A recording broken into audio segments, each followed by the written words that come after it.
most of its history, hip hop has actually served as a punching bag for people, for both Democrats and Republicans. So you have examples of Dan Quayle, critiquing Tupac, for example, or the very famous Sister Souljah moment where Bill Clinton, during his election campaign, critiqued Sister Souljah, who was a member of Public Enemy, and a lot of political scientists saw that as a gesture towards white voters to reassure them that he was going to represent their interests and not be beholden to black voters in some way.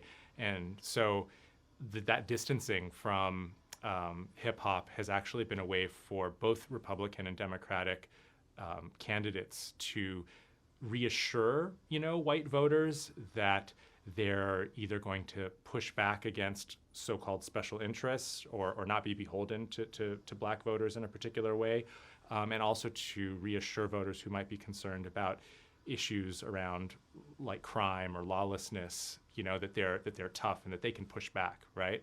So even the phrase "Sister Souljah moment" has become political shorthand for any gesture made by a politician to distance themselves from blackness and to reassure white voters. So that's, for most of its history, that's been the way that hip hop has stood outside of both Republican and Democratic parties. And it's not really until I think the Obama administration, or Obama's run in 2008, actually. Obama's run in 2008 was different and broke from that pattern by making overt gestures to hip hop. There's the famous speech where he's asked about people who are criticizing him, and he brushes his shoulders off to make reference to Jay-Z's song of the same name, and uses that, right, as a way to kind of signal that I'm in touch with popular culture. And of course, this is an election where you have a lot of hip hop generation voters, some voting for the first time. And so it's a gesture to say, I see you, right? I see your culture. I'm familiar. I'm cool. I'm hip. And at the same time that Obama said other things, he criticized Kanye West when he interrupted Taylor Swift at the Video Music Awards as a way to also, almost like as in a mini Sister Souljah moment, say like, I'm cool, but I'm also not afraid to push back, and I'm not going to be beholden to, a certain demographic or in one way or another. So.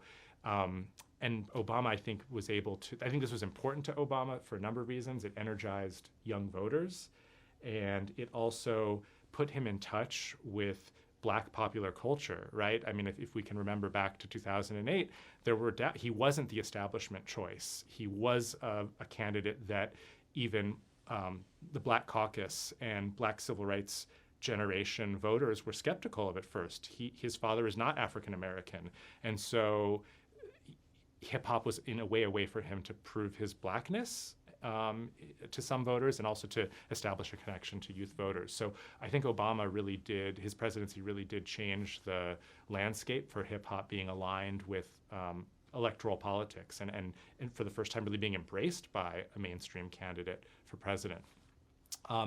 And since then, I think you've sort of seen, in some ways, that the floodgates have opened.